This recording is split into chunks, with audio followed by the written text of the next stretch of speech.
Hey everyone, it's Ashley with Southern Sewing Company. Welcome back to my channel.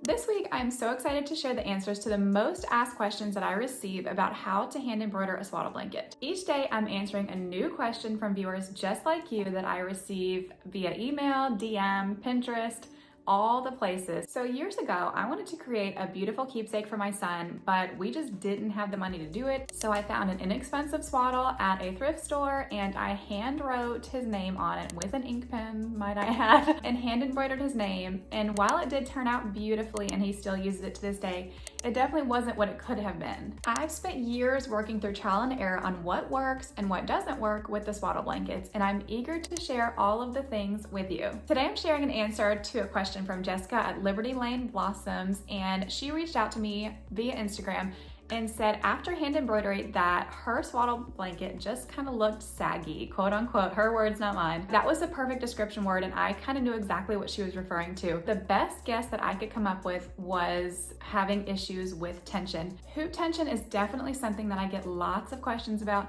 and I'm so excited that Jessica reached out to me because she kind of inspired me to do this little series, answering your most asked questions. First things first, let's dive right in and let me show you how to properly tension your swaddle blanket. So when I'm getting ready to hoop my swaddle, I take the bottom of my hoop, stick it underneath, and I kind of let the fabric lay over top. I'm not trying to overly stretch it at this point. So I let the fabric kind of lay as it wants to. And next I unscrew the top hoop completely. I will place my hoop right on top. From here, I'll kind of tighten it a little bit just to get it started. Not all the way though. So from here, you can see we kind of have a little bit of give left. We can flip our work over and see that things are still kind of floppy, and we don't want them overly tight, but we also don't want it kind of loose. So it's about kind of finding a middle ground.